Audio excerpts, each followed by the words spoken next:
Saludos cordiales. Hoy disertaré sobre algunas teorías políticas como marco de la asignatura Sociopolítica y Educación del doctorado en Educación de la Universidad Pedagógica Experimental Libertador. La primera de ellas es la cuestión del sujeto, planteada por Michel Foucault. Este autor, a lo largo de su obra, indagó, repasó y reveló las distintas formas que han adquirido a lo largo de la historia del pensamiento los distintos tipos de sujetos que en ella se han dado, dividiéndole en tres períodos en los que suele reflejarse su obra. El primero es el período arqueológico, que comprende una ontología histórica de nosotros mismos en nuestras relaciones con la verdad, esto es, cuando estas relaciones nos constituyen como objetos de conocimiento. El período genealógico comprende una ontología histórica de nosotros mismos respecto de las relaciones de poder, que nos constituyen como sujetos capaces de operar sobre nosotros mismos y sobre los otros. Y por último, el período ético, que aborda la ontología histórica de nosotros mismos en nuestra relación con la moral. Detallaremos cada uno de estos periodos, iniciando con el período arqueológico, donde Foucault se centró en los modos en los que el sujeto se ha transformado en su propio objeto de estudio, es decir, en el estudio del surgimiento de las ciencias humanas, en tanto el conjunto de los enunciados que han elegido por objeto el sujeto de los discursos y han acometido la tarea de desplegarlo como campo de conocimiento. A este período le corresponden obras como Historia de la locura en la época clásica, El nacimiento de la clínica y las palabras y las cosas, que podrían caracterizarse como estudios de campo. Foucault intentó establecer entonces las condiciones de inteligibilidad de estos peculiares saberes, es decir, cómo y por qué en ciertas épocas se establecen determinadas ciencias del hombre. En la arqueología del saber elaboró y llevó adelante un desarrollo de saberes. Es un estudio que intentó reencontrar aquello a partir de lo cual conocimientos y teorías han sido posibles. Se trata entonces de hacer visibles las condiciones históricas de posibilidad de un saber y sus condiciones empíricas de existencia. En el período genealógico, sus intereses comenzaron a distanciarse del análisis del discurso, y su atención giró hacia el ámbito de las prácticas no discursivas y de las condiciones y límites de las formaciones discursivas institucionalizadas. Estos cambios no son una ruptura de la metodología anterior, sino más bien una ampliación de su campo de estudio. Ya no se trata entonces de un sujeto objeto de conocimiento de un discurso objeto, sino de un sujeto que emerge del entramado de las prácticas discursivas y no discursivas. En este período, él sostuvo que el saber y el poder no corren por separado, sino que se retroalimentan, se apoyan y sustentan uno sobre el otro, de forma de que resulta imposible la comprensión cabal de uno haciendo abstracción del otro.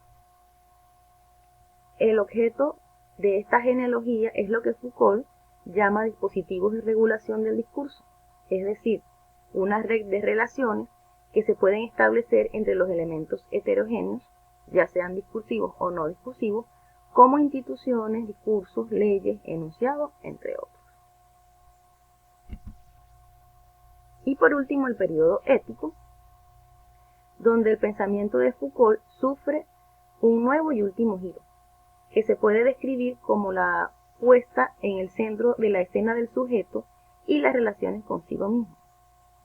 Se produce un desplazamiento desde los dispositivos de poder hacia las prácticas de sí del sujeto. Así podemos encontrar la hermenéutica del sujeto, que es la relación del sujeto consigo mismo, donde aparece tratada a partir de la noción de inquietud de sí o cuidado de sí, donde Este cuidado de sí era una actitud con respecto a sí mismo, a los otros y al mundo. Y finalmente, también designaba una serie de acciones a través de las cuales uno debía hacerse cargo de sí mismo, unas determinadas prácticas de sí. Lo que resulta fundamental de subrayar es la relación entre esta noción de ética y la libertad. En tanto, la ética abarca el campo de las conductas y comportamientos a través de los cuales el sujeto se forma y se gobierna a sí mismo. La libertad, en tanto, la disponibilidad de diferentes conductas o comportamientos aparece como un elemento necesario. Ahora bien, este autor también planteó otra teoría que es el biopoder, que es un término que él utilizó para referirse a nuevas tecnologías de poder que se desarrollaron por el Estado para asegurar salud, seguridad y productividad colectiva de su propia población.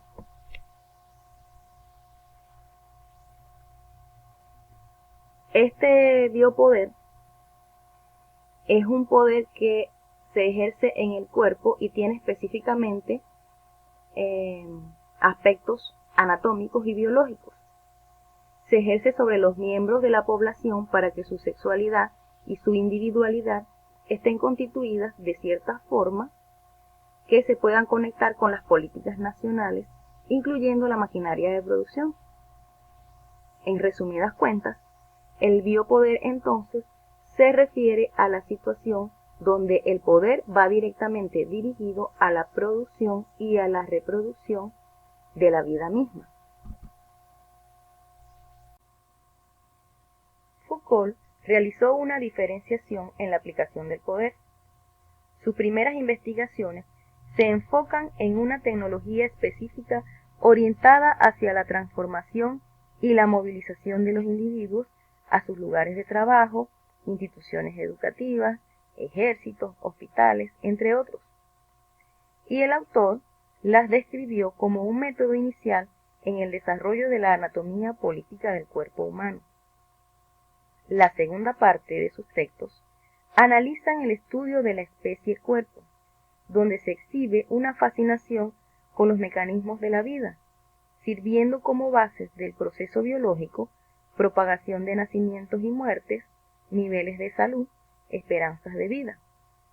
Su supervisión estaba controlada por una serie de intervenciones y controles que representa la biopolítica de la población. Esto porque los gobiernos necesitan controlar a la gente sin necesidad de utilizar fuerza aparente. Es por ello que las instituciones trabajan directamente con los seres humanos, haciendo que se comporten y quieran lo que el gobierno provee. Entonces, esta gente se autodisciplina. En este proceso, el gobierno obtiene conocimiento sobre los individuos, por lo que es más fácil ejercer sobre ellos el poder. Como la población se vuelve cada vez más y más dependiente de lo que el gobierno les provee, ellos van perdiendo la habilidad de definir sus propios intereses. Es por ello que Foucault ha denominado biopolítica a la incardinación del poder en la vida cotidiana de los hombres. Ahora tenemos el panoptismo, que fue planteado por el mismo autor. Pero antes de explicarlo, es necesario aclarar que él se basó en un sistema de vigilancia denominado panóptico, que data del siglo XVIII. Como pueden observar en la figura, un panóptico era una torre localizada en posición central dentro de la prisión. Desde esta torre, los guardias eran capaces de observar cada celda y cada prisionero, pero estaba diseñada de tal forma que los prisioneros nunca notarían o no se darían cuenta si estaban siendo observados o no. Los prisioneros entonces asumirían que podrían estar siendo observados en cualquier momento y que tendrían que ajustarse sus comportamientos.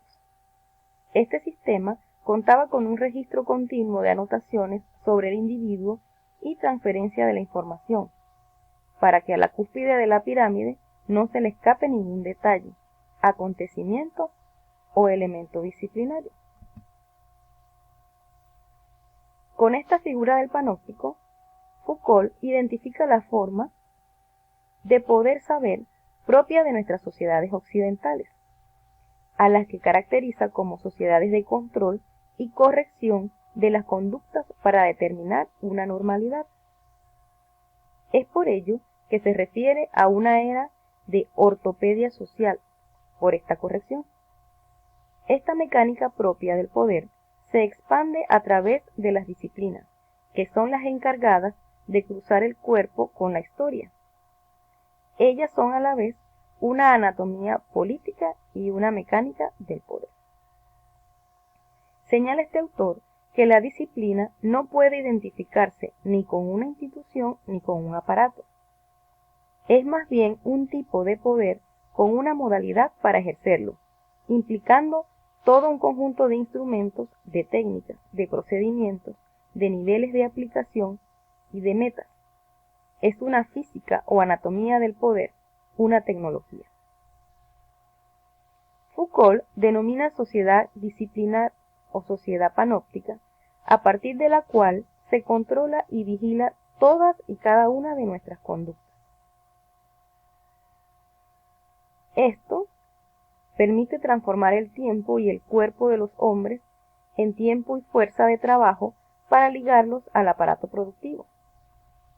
También permite la creación de un nuevo tipo de poder, polimorfo, polivalente, un poder económico que ofrece un salario a cambio de un trabajo, y un poder político a cargo de personas que dirigen las instituciones, que se arrogan la potestad de dar órdenes, de incorporar y expulsar individuos, entre otros. Además, es un poder judicial en tanto que ellas o que en ellas se castigan ciertas conductas y también se recompensan otras.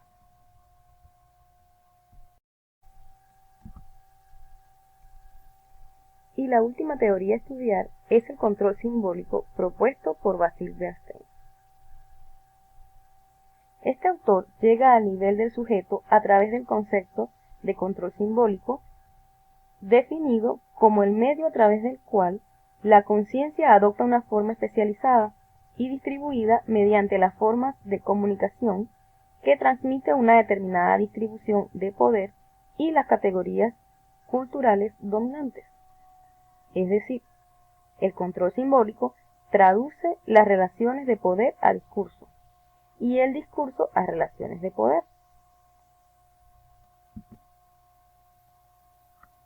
Las agencias que se especializan en los códigos discursivos que dominan y distribuyen formas de conciencia, relaciones sociales y disposiciones constituyen el campo de control simbólico.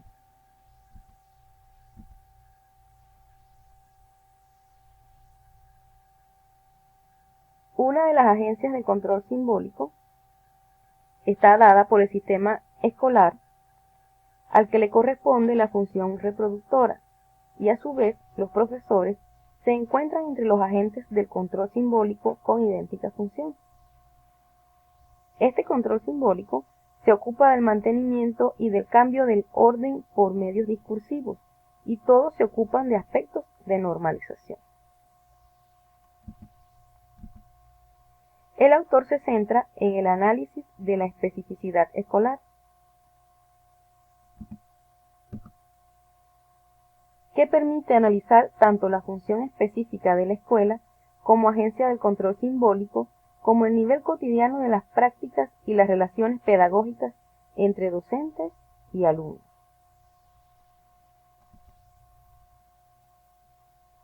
Este autor entiende al discurso pedagógico como una modalidad de comunicación especializada mediante la cual la transmisión y adquisición de aprendizaje se ve afectada.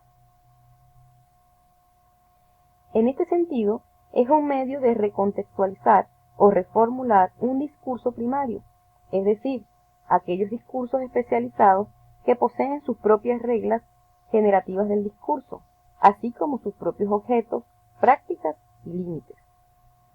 Es un principio de desubicación, reubicación, reenfoque de otros, especializaciones que los ponen en una nueva relación recíproca e introduce un nuevo ordenamiento temporal.